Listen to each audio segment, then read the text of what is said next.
Hola amigos y amigas, bienvenidos a una nueva historia de terror. El relato de hoy estoy seguro que os va a encantar, porque a mí me ha puesto los pelos de punta. Está ambientada en España, concretamente en la capital, en la ciudad de Madrid. Y la trama está relacionada, aunque de forma ficticia, con la España antigua en tiempos de guerra. Sin más dilación, chicos y chicas, os dejo con la narración de esta increíble historia de miedo.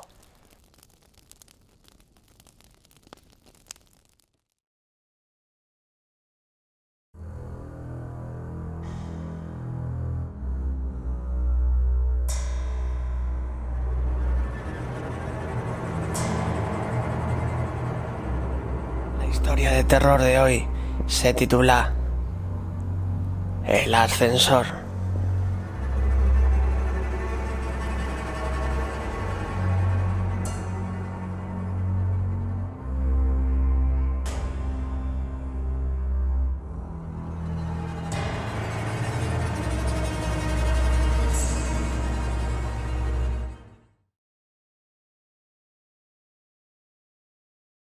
Todo ocurrió una cálida noche de verano, de esas en las que, aunque la temperatura es agradable e invita a dar un largo paseo bajo la luz de las farolas, da la sensación de que todo el mundo se ha puesto de acuerdo para encerrarse en casa.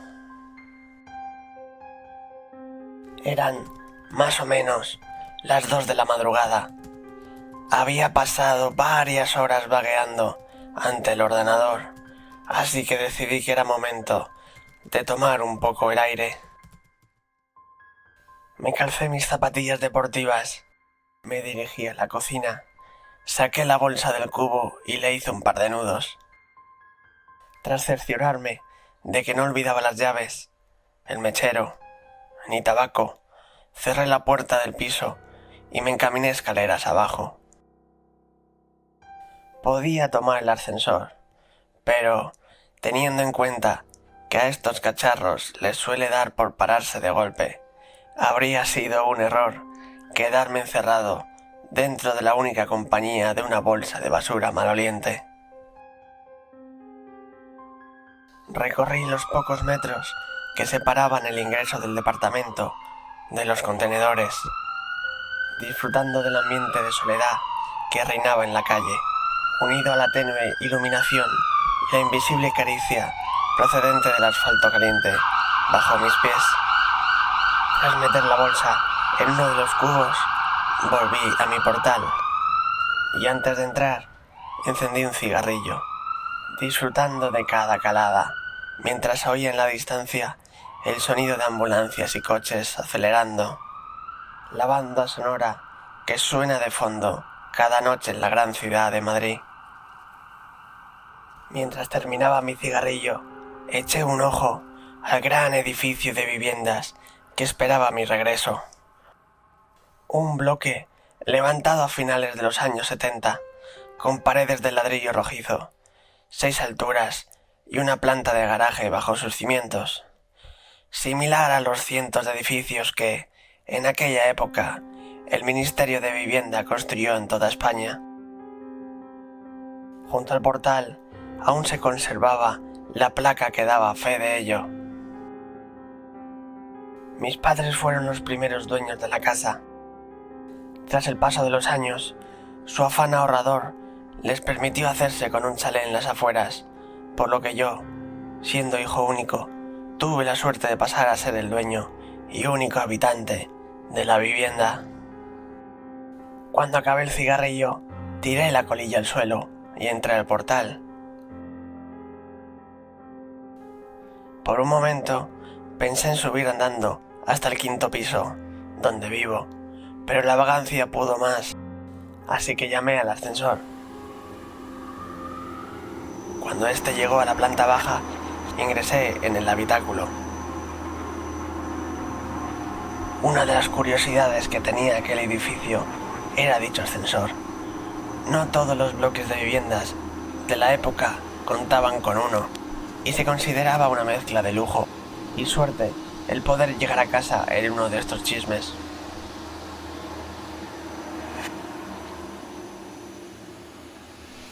Esto hacía que la estructura fuese algo vieja. Sus paredes, sus espejos y su cuadro de botones tenía más de 50 años. Lo que más me llamaba la atención de ese último detalle era el correspondiente al garaje. Había un botón para cada piso, como es obvio, excepto para el sótano, en cuyo lugar había una cerradura.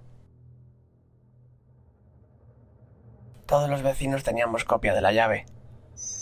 El motivo era, según los constructores, evitar que el cálido garaje se llenase de mendigos por las noches. Miré aquella vieja abertura con curiosidad. Entonces, una idea se me pasó por la cabeza. En lugar de pulsar el botón del quinto piso, eché mano al manojo de llaves que había en mi bolsillo e introduje la llave correspondiente. Para acceder al sótano, había que girar la llave hacia la izquierda, pero ¿qué ocurriría si la giraba hacia la derecha? Hice la prueba. Nada. La cerradura hacía a tope, como era de esperar. Cabezota de mí, volví a intentarlo, girando con más fuerza, con mucha más fuerza. En ese momento, de forma inesperada, la cerradura cedió, poniendo el ascensor en marcha. Sorprendido ante aquello, fijé los ojos en el indicador luminoso.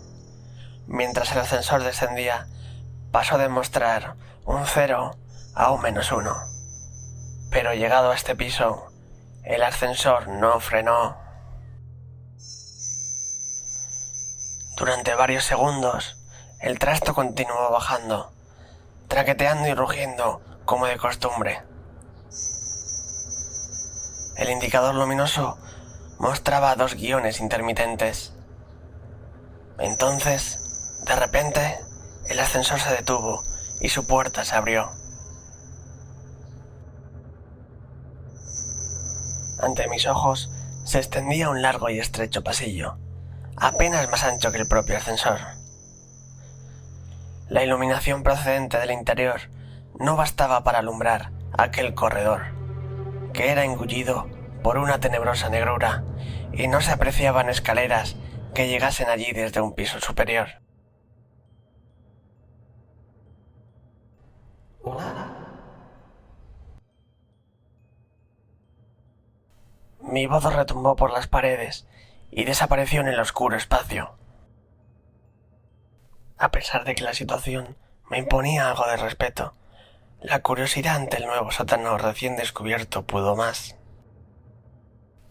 Decidido a investigar aquel lugar, encendí mi mechero y abandoné la protectora luz del ascensor.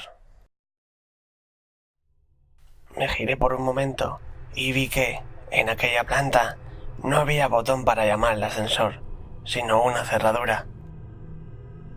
Mosqueado, continué avanzando hacia la tiniebla. El ambiente era denso y húmedo, acompañado de una ligera fetidez. A unos 20 metros, el pasillo torcía hacia la derecha, desembocando en una galería a la que daban varias puertas similares a las que tiene cualquier cárcel. Algunas de ellas permanecían cerradas y otras abiertas. El suelo estaba repleto de polvo, cristales rotos y otros objetos. La mugre que invadía el lugar me disuadió de palpar la pared en busca de interruptores de luz, por lo que confié en la pequeña llama que portaba en mi mano. Al internarme en la galería, me agaché y acerqué el mechero al suelo, para examinar con más detalle qué eran aquellos pequeños bultos que pisaba irremediablemente a cada paso. Descubrí jeringuillas, trozos de probetas, piezas de rompecabezas infantiles, muñecas. Aquello resultaba de lo más tétrico. Me incorporé nuevamente, disponiéndome a analizar las pequeñas dependencias que rodeaban la galería. Uno de los detalles que percibí fue la falta de ventilación o iluminación exterior. Aunque era noche cerrada, no había rastro de salidas al exterior por las que se colase la luz de las farolas, ni ninguna corriente de aire que hiciese vibrar a la llama de mi mechero. Aquel era un lugar completamente cerrado, y a saber cuántos metros bajo tierra me encontraba en aquel momento. Recorrí varias de las salitas y vi que todas tenían elementos en común. Pequeños anticuados y oxidados camastros, mesitas y sillas, y material médico. El lugar estaba infestado de gasas, correas, pastillas desperdigadas por el suelo. Aquello parecía un hospital en miniatura. Un hospital antiguo y fantasmagórico, detenido en una época pasada, en el que la acumulación de polvo es el único indicador del paso del tiempo. Aún me arrepiento de entrar en una de aquellas dependencias. La luz del mechero mostraba, sobre el mugriento colchón, un bulto del tamaño de un ser humano, envuelto en la ropa de hospital. Me acerqué sigilosamente, temiendo lo peor, y arrimé el mechero al gran objeto. El aumento de luz mostró una escena horripilante. Rodeado de heces y manchas de orina, se mostraba ante mí un cadáver humano, en posición fetal, que me daba la espalda. El hedor era insoportable. Reprimí una arcada mientras permanecía en cuclillas ante aquella dantesca escena. De repente, el terror invadió mi cuerpo. Aquel cuerpo se giró de forma brusca y lo que en un principio había clasificado como humano mostró ser algo diferente, indefinido e indescriptible. El cuerpo de aquel ser estaba cubierto de llagas y heridas. En lugar de manos y pies, sus extremidades se encontraban rematadas por muñones violáceos. Poseía extrañas deformidades y diversos bultos recorrían su tronco, dándole un aspecto monstruoso. Pero lo peor era su rostro. Sus ojos, grandes e inyectados en sangre, estaban protegidos por unos párpados abultados y sin pestañas. En lugar de pelo, su cabeza contenía infinidad de cicatrices y grapas que partían de sus pobladas cejas y sienes y se perdían hacia su nuca. Sus orejas, irregulares y enormes, no mostraban pliegue alguno, dotando al ser de un aspecto simiesco. Tampoco poseía nariz, y de sus orificios nasales surgían 2 hilos de sangre reseca. Rematando aquel cuadro tan desagradable, se encontraba su boca, un orificio de comisuras agrietadas, sin labios, de cuyo interior carente de dientes y lengua provenía el peor olor a podrido que he percibido en mi vida. Sus ojos se fijaron en los míos, y de su garganta surgió un bramido gutural, ronco y a la vez potente. Grité con todas mis fuerzas, y mi voz se entremezcló con la del monstruo. Teniendo en cuenta la postura en la que me encontraba, caí de espaldas sobre el mugriento suelo, y el mechero se escapó de mi mano, dejando el lugar en la más absoluta oscuridad.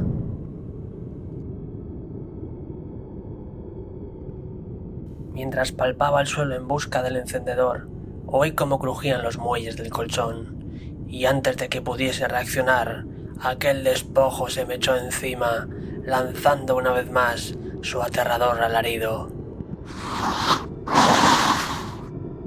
Sentí su aliento contra mi rostro, mientras apestosa saliva caía sobre mi frente. Un escalofrío me recorrió de arriba abajo. Cejé en mi empeño de hacerme con el chisquero y pataleé con todas mis fuerzas, tratando de zafarme del horripilante ser. Me arrastré unos metros hacia atrás, me levanté y salí de la estancia, a oscuras, tratando de recordar la disposición de aquella planta, temiendo tropezar o dar de bruces con alguna de las paredes. Mientras huía en dirección al ascensor, pude oír cómo aquello se arrastraba entre los cristales rotos del suelo, siguiendo mis pasos. Llegué al pasillo y sentí que volvía a la vida cuando me invadió la luz encendida del elevador abierto. Entré, pulsé el botón del 5.º piso y, lleno de impaciencia y pavor, esperé a que la puerta se cerrase y el ascensor se pusiese en marcha. Sin embargo, el aparato no obedecía a mis órdenes. Aunque el botón del 5.º piso estaba encendido, la puerta no cerraba y el crujir de cristales se oía cada vez más y más cerca. Me di media vuelta. Ante mí, el pasillo se extendía una vez más, engullendo la luz del ascensor. Sin embargo, ahora no sentía curiosidad ante aquella escena, sentía verdadero horror. Quería huir de allí y el ascensor no se movía. De repente se hizo el silencio. Estaba tan aterrorizado que todos mis músculos se agarrotaron. En ese momento, la criatura surgió del corredor ennegrecido, arrastrándose con una velocidad y pericia insólitas. Venía hacia mí, mientras gruñía, jadeaba y chillaba como ningún ser de este mundo. Apreté repetidamente el botón del 5.º piso, con pulso tembloroso, mientras el miedo me hacía llorar y la monstruosidad se aproximaba rápidamente. Cuando estuvo a punto de entrar en aquel espacio cerrado, agité mi pierna ante él, haciéndolo retroceder atemorizado, sin que apartase la vista de mis ojos en ningún momento. En ese instante, las puertas cedieron, cerrándose, y el elevador comenzó su ascenso. Concentré la vista en el indicador luminoso.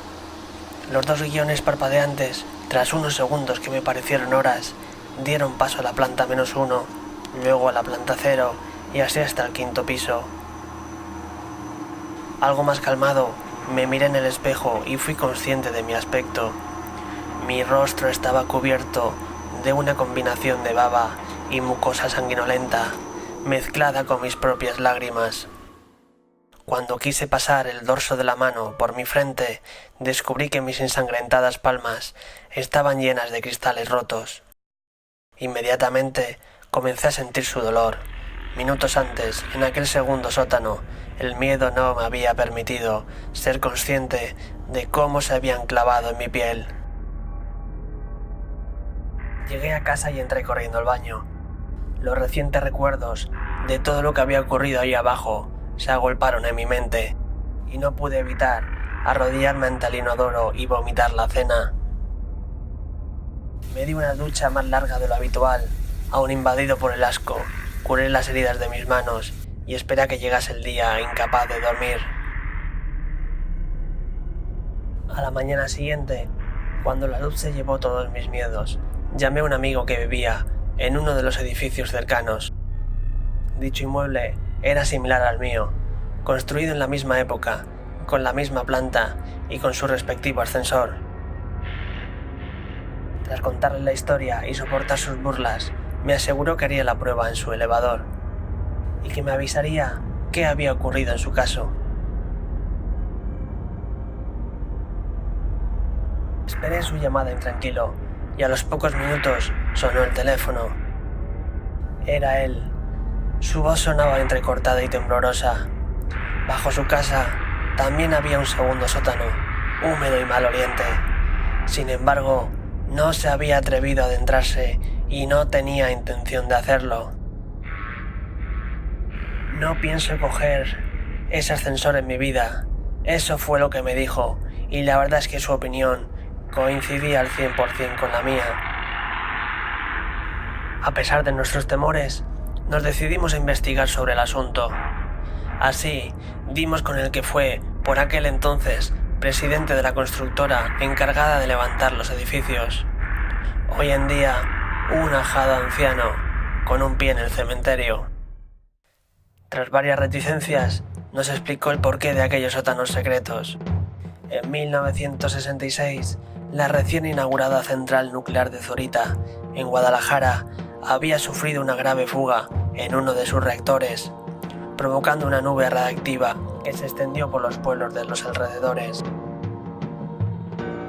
El régimen franquista no podía permitir que la opinión pública tuviese noticia de un fallo en su primera instalación nuclear, por lo que contactó con las parejas jóvenes del lugar, ofreciéndoles trasladarse a Madrid, a los inmuebles en los que mi amigo y yo vivíamos, pues a pocos metros se encontraba un hospital que podría seguir la evolución de dichas parejas y los hijos que pudiesen tener en el futuro.